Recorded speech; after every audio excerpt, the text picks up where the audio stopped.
આપણે નવધા ભક્તિની છેલ્લી પગથી એટલે કે આત્મનિવેદનમ. હવે આપણે 8 પગથી ચડી ગયા છીએ. 8 પગથિયા ચડવા પછી 9મું પગથિયું આવે છે આત્મનિવેદનમ. આત્મા અને નિવેદનમ એટલે કે ભગવાનની પાસે આત્માથી જે કાંઈ આપણને સ્વીકાર્યું છે, સમજ્યા છીએ, જાણ્યું છે, જે કાંઈ ધ્યેય નિશ્ચય કર્યો છે તે આપણે નિવેદનમ એટલે રજૂ કરવું.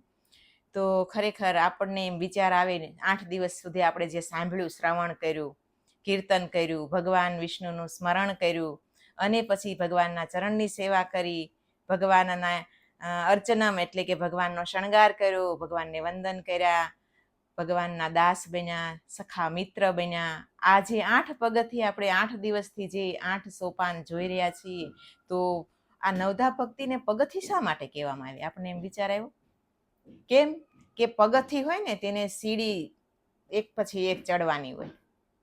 રસ્તો નથી કીધો, નવધા ભક્તિને રસ્તો નથી કીધો, સીડી કીધી છે. શા માટે? કે સીડી ચડવા માટે પ્રયત્ન કરવો પડે છે. રસ્તો હોય ને તો આપણે સીધા ચાલીને ચડી જઈએ, હાલ્યા જઈએ, એમ ચડવાનું ન હોય. રસ્તામાં તો સીધું ચાલવાનું જ હોય છે, પણ આ તો સીડી કીધી છે.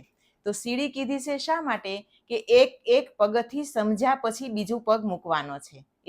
એક પગલું મૂક્યું પછી જ્યારે બીજી સીડી ચડવાની છે તો બીજા પગથિયે બીજી વાત સમજવાની છે. આમ કરી અને આપણે 8 પગથિયા ચડ્યા છીએ. તો 8 પગથિયા ચડ્યા પછી આપણું મન છે એ કેવું થઈ ગયું? ભગવતમય બની ગયું છે, ભગવાનમય બની ગયું છે. કે ભગવાન, આ સૃષ્ટિમાં જ્યાં જોઉં ત્યાં તું ही તું છે, તારા સિવાય બીજું કાંઈ દેખાતું નથી. જડ, ચેતન, અણુ, પરમાણુ ગમે તે લઈ લો તમે, ત્યાં બધે જ ભગવાનનો વાસ આપણને આપણને એવી અનુભૂતિ થવા લાગી છે કે ખરેખર ભગવાન, તમારા સિવાય આ જગતની અંદર કાંઈ નથી અને તમે છો, તેથી જ આ જગત આટલું રળિયામણું લાગે છે. આવી જ્યારે આપણને અનુભૂતિ થવા લાગી છે ત્યારે આપણે કહેવાય ને કે કોઈને આપણે કાંઈ કહેવા જતા હોઈએ ત્યારે આપણને એના ઉપર અત્યંત ભાવ અને અત્યંત લાગણી થઈ જાય ને, અને કહેવાય ને પૂરેપૂરી એની સમજણ આવી જાય ને, ત્યારે જે આપણે એને કહેવાનું હોય ને, કાંઈ રજૂઆત કરવાની હોય ને, તો એમાં આપણને હિચકિચાટ ન થાય.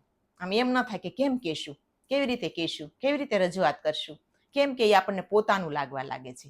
જ્યારે પોતાનું લાગવા લાગે ને, પોતિકા ભાવ પણ થાય, નિર્માણ થાય ને, પછી આપણને એને કહેવામાં કાંઈ પેલું ન લાગે કે હવે કેવી રીતે વાત કરીશું. ખરેખર ભગવાનની સાથે પણ આપણે આવું જ કાંઈક આ 8 દિવસની જે આપણી ભક્તિ છે એની અંદર આપણે આવું જ કાંઈક સમજ્યા છીએ. અને આપણે એમાં એક ઉદાહરણ લેશું ને, તો જે ભગવાનના બની ગયેલા છે એનું એક ઉદાહરણ લેશું.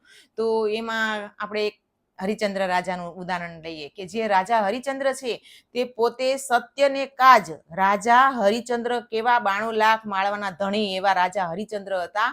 તો એની પાસે અઢળક સંપત્તિ હતી, બધું જ હતું જીવનની અંદર, પણ એક સ્વપ્નની અંદર ભગવાનને વચન આપેલું, તો એ સત્યને ખાતર પોતે ભરી બજારમાં વેચાણા. પોતાના પુત્ર, એકનો એક પુત્ર છે એને પણ પાણી ન પીવા દેતા, પરબનું પાણી પીવાની ના પાડી, પુત્ર પાણી વગરનો પોતાનો જીવ ગુમાવે છે. પત્ની પણ ભર બજારે વેચાય છે. કહેવાનો મતલબ કે જો આવા ચરિત્રો આપણા ભારત વર્ષની અંદર થઈ ગયા છે તો આ ભારત ભૂમિ એમ જ ખાલી નથી કહેવાતી પવિત્ર, અને ભારતને માતા ખાલી એમને નથી કહેવાતી. કેમ કે એણે આવા રત્નો આપ્યા છે આખા વિશ્વને. આખા વિશ્વને કાંઈ પ્રદાન કર્યું હોય તો આપણા ભારતીય સંસ્કૃતિ ને આપણો ભારત દેશ છે. આપણા ભારતની ઋષિ પરંપરા છે, તેની અંદર આવી બધી ઘણી બધી એવી વાતો આવે છે કે આપણા જીવનમાં અનહદ ઉપયોગી હોય.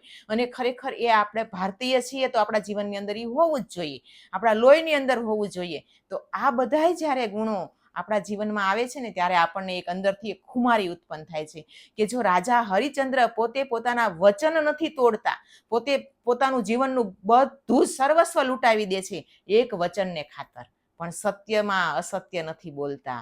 એક વખત જો અસત્ય બોલી જાય તો એનું બધું જ એને ક્રમશઃ પાછું આવી જાય, પણ એ સત્ય જ છોડતા નથી અને અસત્ય બોલતા નથી. તો આને કહેવાય એક વિશ્વાસ.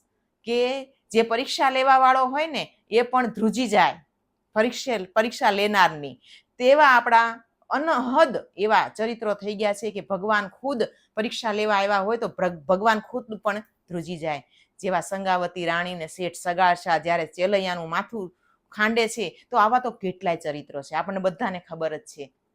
અને બીજું એક ચરિત્ર લઈ તો જે સીબી રાજા થઈ ગયા આપણા, કે જે એક કબૂતર છે એ પોતાના શરણે આવે છે, એની પાછળ બાજ પડ્યો હોય છે કબૂતરને મારી નાખવા માટે, ત્યારે કબૂતર એક શિબી રાજાના જે આસન ઉપર બેઠા હોય છે ત્યાં આવી અને બેસી જાય છે અને કહે છે કે તમે મને આ બાજથી બચાવો. ત્યારે બાજ માંગણી કરે છે. ખરેખર આ બધી ઘટનાઓ છે ને એ કાલ્પનિક નથી, એ ચરિતાર્થ થઈ ગયેલી છે, બની ગયેલી ઘટનાઓ છે. ત્યારે શિબી રાજા એમ કે છે, બાજને અટકાવી દે છે કે બોલ તારે શું જોઈએ, પણ આ કબૂતરને તું હવે ના મારી શકે. કેમ કે મારી શરણે આવેલું છે. ત્યારે એ બાજ શિબી રાજા પાસે માંગણી કરે છે અને બધું જ એને આપવા છતાં પણ જે કે છે ને કે મને આટલું માંસ જોઈએ ને મને આટલું આ જોઈએ ને બધું જ એને આપવા છતાં બાજ માનતો નથી.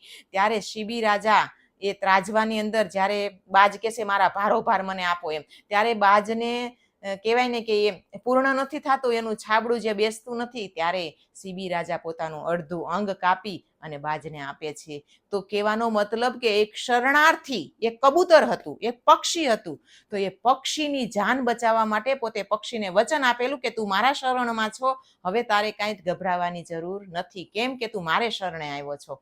ત્યારે આવા જે કહેવાય ને કે ચરિત્રો થઈ ગયા ને એ આપણને આપણું અંતર હલાવી દે છે કે આવા ચરિત્રો, એક કબૂતર એક પક્ષીની જીવ બચાવવા માટે પોતાના શરીરનું અડધું અંગ કાપી કરવતે અને એ બાજને આપી દે છે. તો કહેવાનો મતલબ કે એ સામાન્ય ન હોય, એ સમજી જાય છે કે આ પરીક્ષા કરવા વાળો કોઈ સામાન્ય નથી, પણ ભગવાન ખુદ આવેલો છે મારી પરીક્ષા કરવા માટે. ત્યારે એ પરીક્ષામાંથી કોઈ દિવસ પીછેહટ નથી કરતા. પછી અમારું જે થવું હોય થાય, એ ભવિષ્યની કે ભૂતકાળની કે વર્તમાનની કોઈ પણ ચિંતા નથી કરતા. બસ એનું એક જે ધ્યેય હોય, એનો નિશ્ચય હોય, જેનું વચન હોય એ પાલન માટે પોતાનું જીવન ખર્ચી નાખે છે.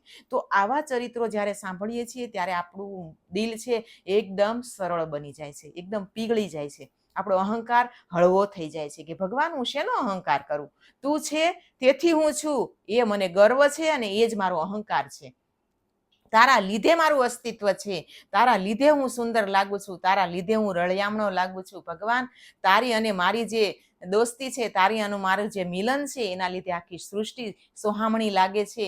ત્યારે આ જે વસ્તુ જ્યારે આપણે વિચારવા લાગીએ છીએ ત્યારે આપણને ભગવાનની પાસે જઈને આત્મનિવેદન કરવાનું મન થાય કે ભગવાન હું આવો છું, છતાં તે મને સ્વીકાર્યો છે, છતાં તે મને તારું શરણ આપ્યું છે અને તારા શરણમાં સદાને માટે રાખે છે.